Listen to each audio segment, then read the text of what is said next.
kita akan melanjutkan tentang perkembangan musik.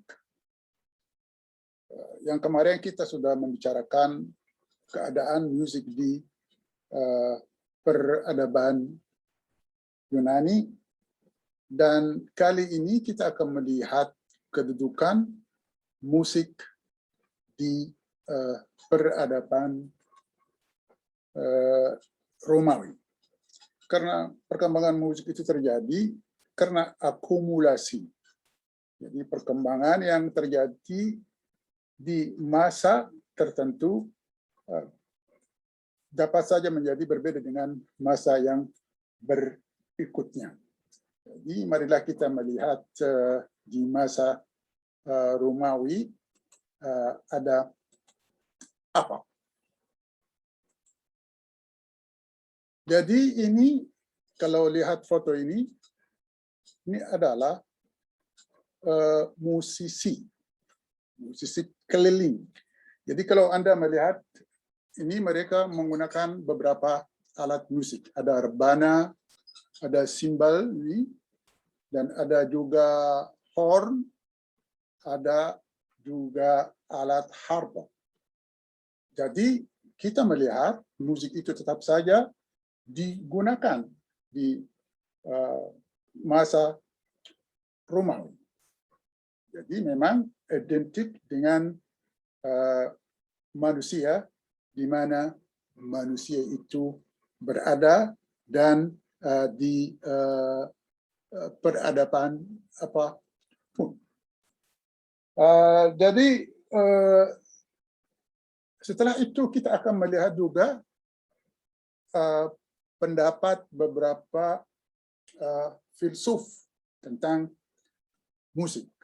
Kita akan melihat pendapat Plato, kita akan melihat pendapat Aristoteles dan Pythagoras. Mereka itu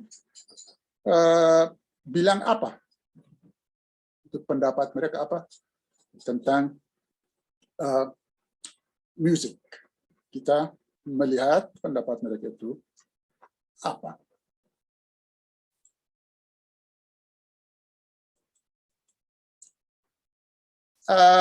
Ini musik dan kosmos. Kosmos, Anda sudah tahu, kosmos, bahasa Indonesia itu kosmos, sama, alam semesta. Pythagoras is credited with having discovered the relationship between music, sound, and number. Jadi seorang filsuf bernama Pythagoras, dan Anda mungkin sudah mengerti Pythagoras itu terutama dalam matematika, ada teorem, Pythagoras theorem. Dia menemukan bahwa ada hubungan antara musik dan angka-angka. Jadi ini ada ceritanya. Pada suatu ketika Pythagoras itu berjalan-jalan di kota Athena. Waktu dia berjalan, dia mendengar suara palu yang digunakan seorang pandai besi.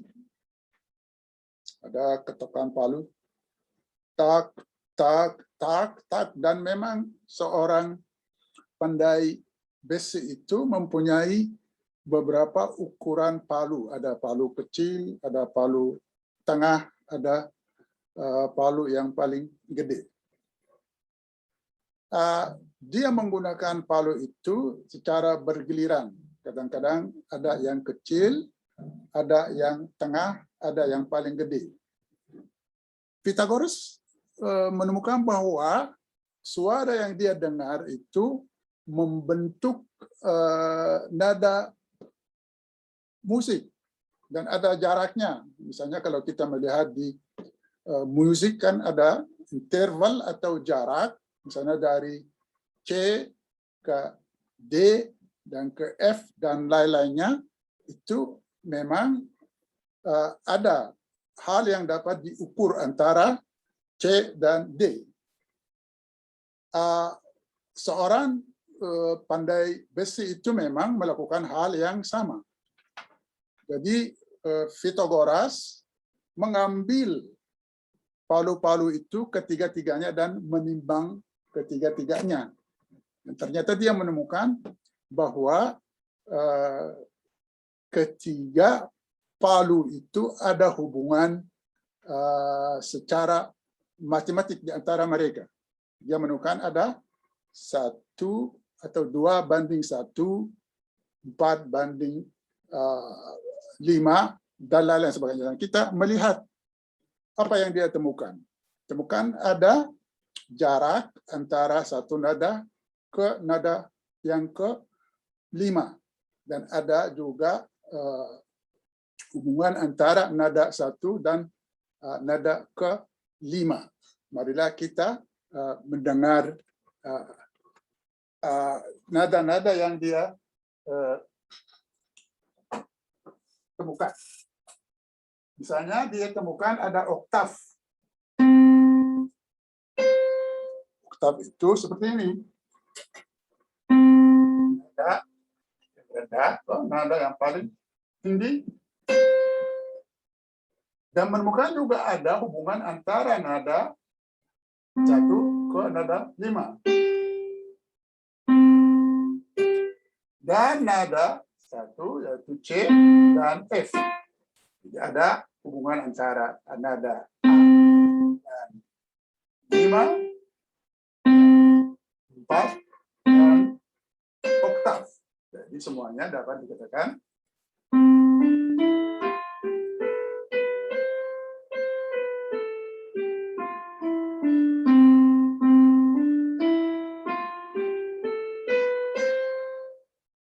ini yang dia lakukan. Dia menemukan bahwa ada hubungan antara angka-angka dan musik dapat dihitung. Jadi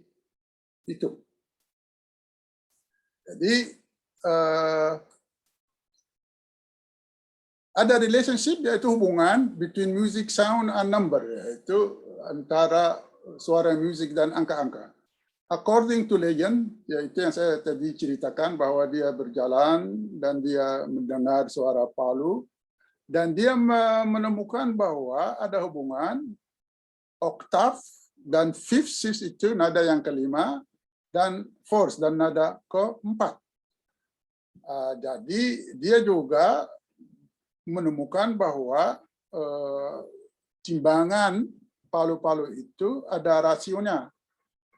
2:1, oktav, 3:2, 5, 4:3 yaitu fourth. Sudah ini jelas orang yang mujarab ini menemukan bahwa ada hubungan antara angka-angka dan antara musik. Demikian dia menyatakan bahwa kosmos ini atau alam semesta ini disusun oleh suara musik. Jadi begitu musik pentingnya dalam pikiran orang Yunani dulu, mereka menemukan hal seperti itu. Jadi bagi mereka musik itu memang hal yang alamiah, hal yang universal. Jadi alam ini disusun oleh suara musik.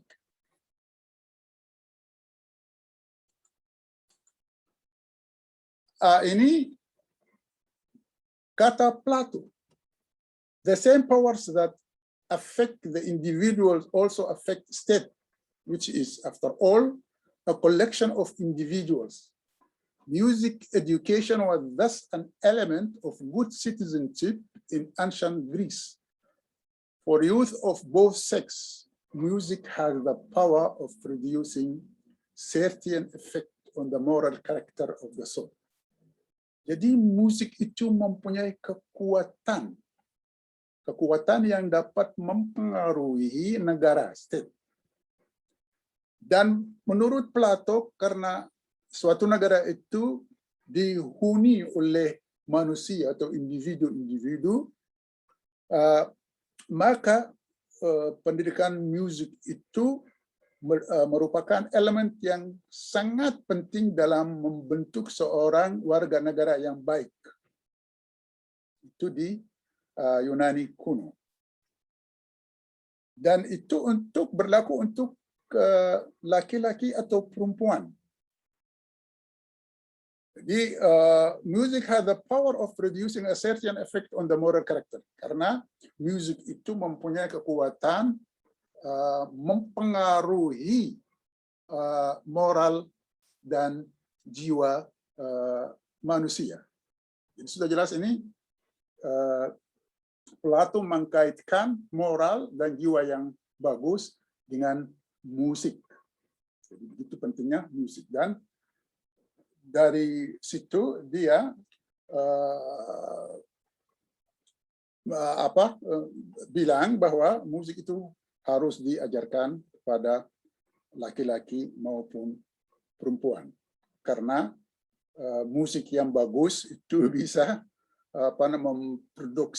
memproduksi manusia atau warga negara yang baik.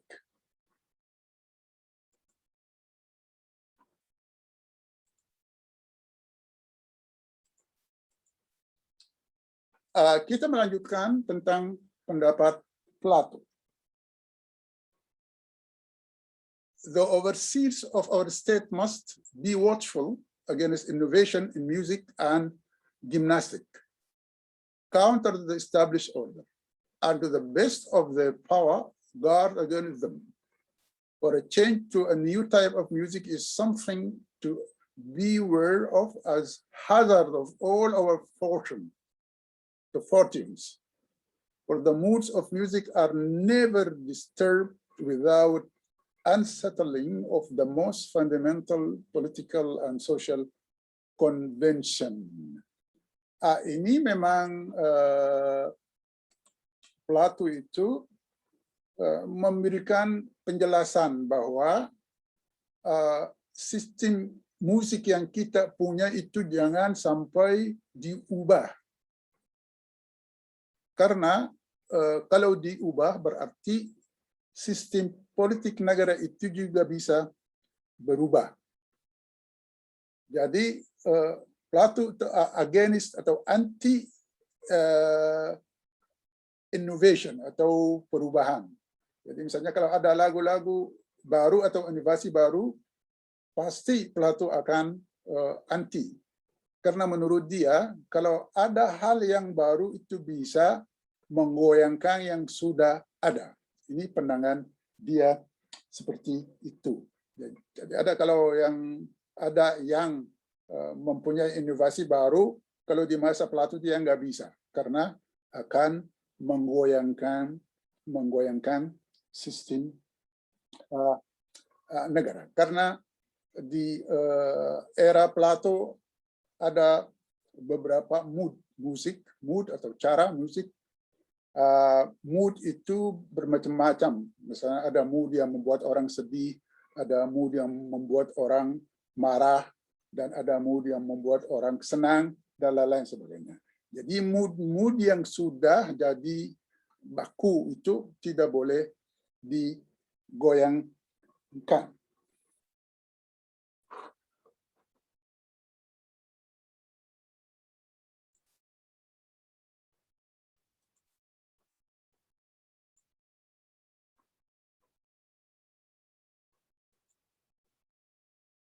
Ini pendapat orang filsuf Islam yang bernama Al-Farabi.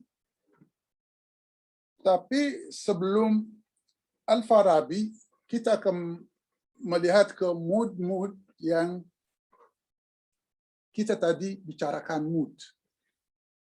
Di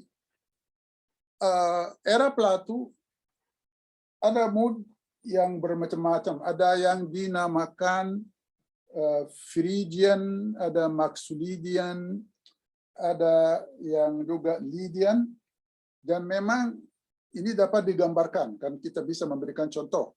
Misalnya ada satu laras tertentu, kalau dimainkan orangnya bisa sedih. Ada satu lagu tertentu kalau dimainkan orangnya bisa senang.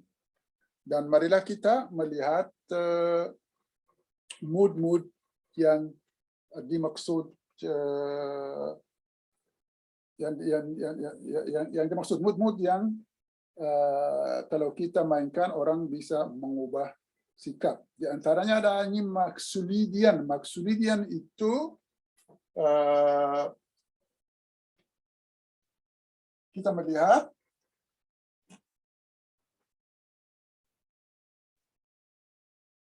ini. Kalau misalnya kita melihat atau mulai dari nada do, re, mi, fa, sol, la, si, do. Kalau si ini, marilah kita memainkan maksulidian ini. Kita melihat maksulidian ini bagaimana caranya. Ini adalah maksulidian. Ya.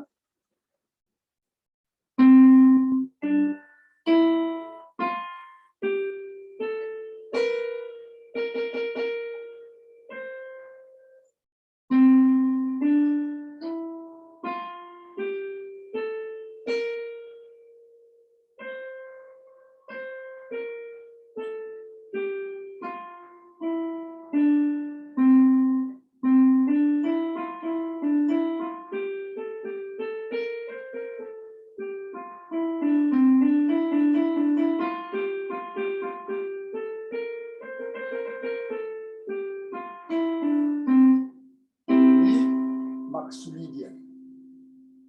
Ada durian yang juga terdiri atas ini, terus ada dua,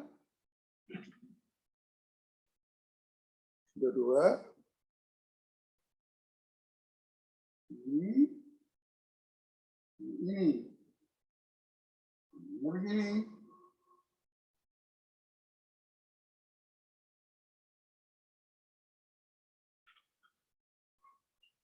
Ini.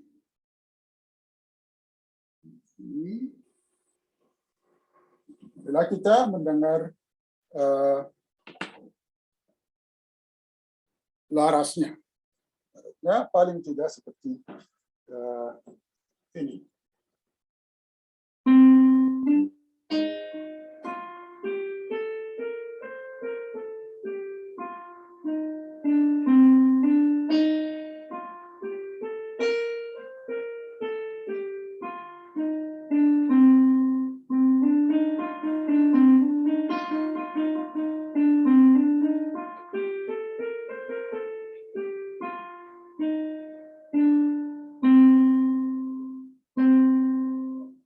Ini adalah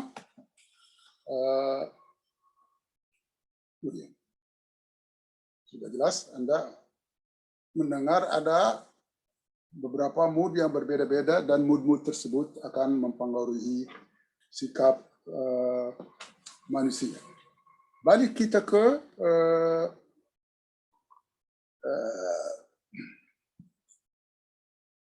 Al-Farabi. Al-Farabi ini memang filosof Islam. Dia dari Persia. Dia orang Islam, berbahasa Arab yang bagus, akan tetapi etnisnya bukan Arab. Dia bernama Abu Nasr Muhammad Al-Farabi,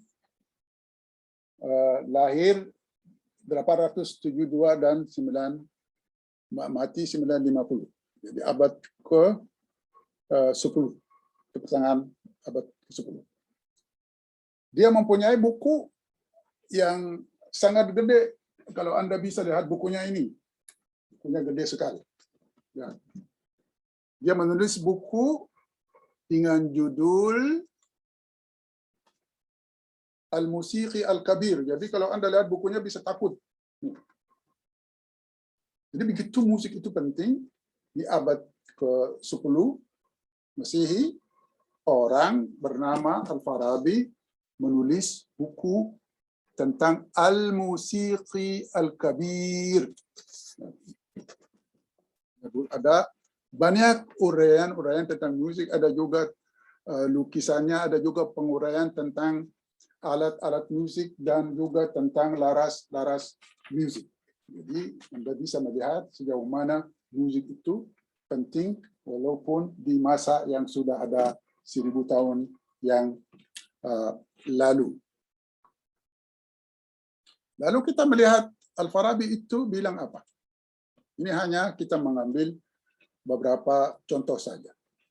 Jadi Al-Farabi itu menyatakan bahwa فَإِنَّ طِبَاعَ الْحَيْوَانَاتِ وَالْإِنسَانِ إِذَا طَرِبَتْ أَنْ تُصَوِّتْ نَحْوًا مَا مِنَ التَّصْوِيتِ. Dia menyatakan bahwa kebiasaan binatang dan manusia jika kedua-duanya misalnya senang mendengar musik akan mengeluarkan suara tertentu.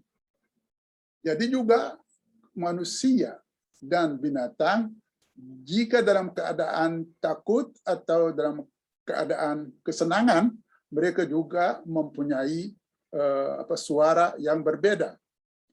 Misalnya kalau kita lihat atau dengar anjing. Anjing kalau marah mempunyai suara berbeda dengan anjing kalau dalam keadaan takut. Anda bisa sendiri melihat kalau anjing lagi takut suaranya beda dengan anjing kalau lagi marah. Itu yang dimaksud oleh Al-Farabi bahwa kebiasaan manusia dan binatang itu kalau misalnya ada keadaan tertentu mereka mengeluarkan suara tertentu. والتي أحدثت الألحان هي فطر ما غريزية للإنسان منها الهيئة الشعرية التي هي غريزية للإنسان ومركزة فيه من أول كونه ومنها الفطرة الحيوانية التي يصوت بها عند حال min ahwaliha alladhida al-mu'diyah wa min mahabbatil insan. Jadi juga dia menguraikan bahwa manusia juga kadang-kadang menggunakan musik jika dia merasa capek untuk meringankan atau kalau dia misalnya dalam keadaan tertentu dia ingin mengubah keadaan, dia juga mendengar musik dan memang ini tidak begitu jauh dari penelitian musik pada zaman ini karena musik itu juga dapat digunakan untuk pengobatan, untuk juga memberikan semangat dan lain-lain sebagainya. Ini pendapat Al-Farabi.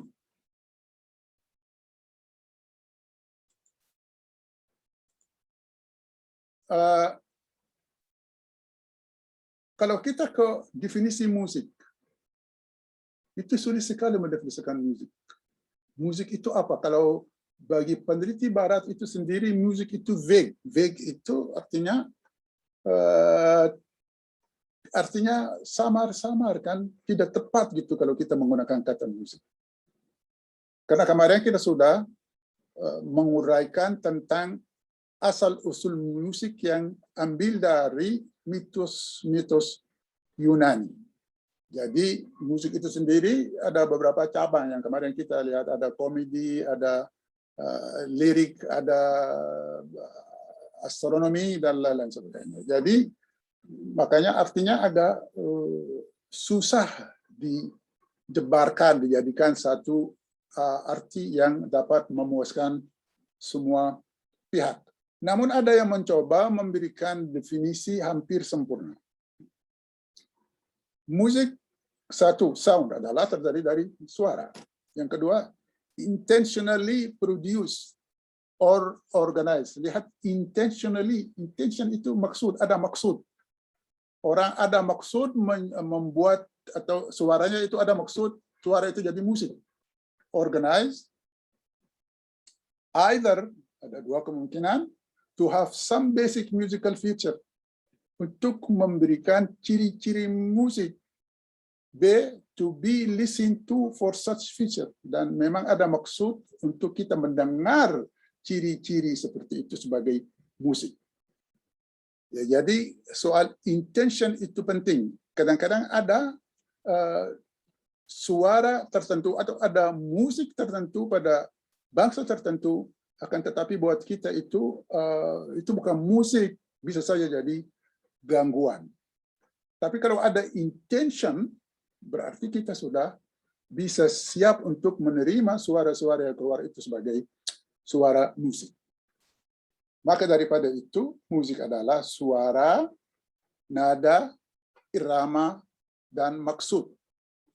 Jadi musik gamelan, seperti contoh seperti gamelan, di Barat itu gamelan terkenal, tapi terkenal di kalangan orang terpelajar, apalagi di etnomusikologi. Tapi kalau orang awam, bisa saja musik gamelan itu bukan musik, bisa saja jadi gangguan. Tapi ada ciri-ciri musiknya yang terdapat di mana-mana. Ada suara, memang gamelan ada suaranya, ada nadanya, ada iramanya, dan ada maksud. Jadi maksud orang yang main gamelan atau orang yang mendengar gamelan memang bagi dia adalah musik, ada intention.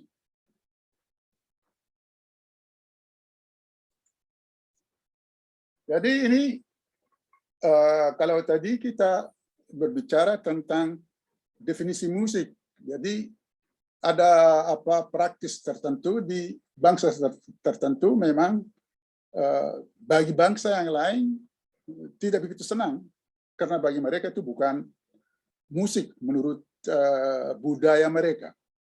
Lihat kita kalau melihat kepada gamelan, gamelan itu kalau kita bilang musik gamelan itu sebenarnya nggak benar. Jadi gamelan itu gamelan mengandung arti musik, tapi kita kasih compound word musik gamelan, menurut saya itu tidak tepat. Tapi kalau kita gamelan berarti sudah mengandung unsur musik yang ada nada, ada suara, dan ada maksud. Kita lihat gamelan menurut budaya Jawa atau budaya Indonesia, gamelan diambil dari kata bahasa Jawa gamel, selalu terkait dengan produk-produk budaya, yang artinya memainkan alat perkusi. Ya, ada orang main alat yang perkusi dinyatakan orang yang memproduksi musik menurut budaya Jawa. Dan gamelan itu sendiri di satu pulau bisa saja mempunyai arti yang berbeda. Misalnya di budaya Sunda, ada sebutan lain dengan gamelan itu degung, yang menunjukkan ensemble gong. Nah, kadang-kadang juga diistilahkan dengan gong. Kedua kata gong dan degung adalah sinonim kata gamelan. Gamelannya mempunyai nama yang lain di budaya yang lain. Ada juga karawitan. Jadi musik itu pentingnya di Jawa dan Sunda sudah mempunyai beberapa sebutan. Ada karawitan menunjukkan pertunjukan gamelan klasik.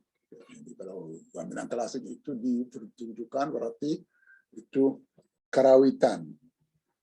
Rawit itu artinya apa? Artinya hal yang halus. Pengrawit orang yang mempunyai rasa elegan dan halus. Ya, sudah jelas, ini kita balik ke soal definisi musik. Jadi kalau musik di Barat mempunyai arti yang lain, akan tetapi di Jawa mempunyai arti yang lain. Gamelan. Atau misalnya Cianjuran, kalau kita bilang musik Cianjuran nggak benar. Cianjuran itu ada berarti mengandung nada, suara, dan ritme. Di India, misalnya kalau kita melihat sistem laras suara, mereka menggunakan raja. Itu lain dengan yang digunakan di Barat, yaitu scale. Di Arab juga beda, karena mereka menggunakan makam. Kalau Anda di Indonesia ini mungkin pernah mendengar makam Rast, Anda pernah mendengar Bayati, Sika, Jaharkah, dan lain sebagainya. Jadi sistemnya berbeda-beda, akan tetapi mengandung unsur yang 4 unsur yang tadi, yaitu nada, suara, dan ritme. Jadi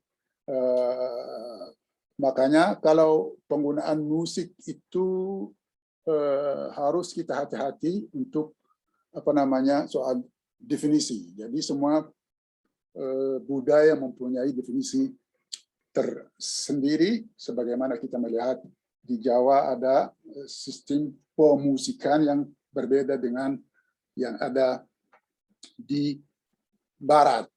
Kami juga sudah melihat bahwa di masa Yunani dulu mereka mempunyai juga mood-mood yang juga berbeda.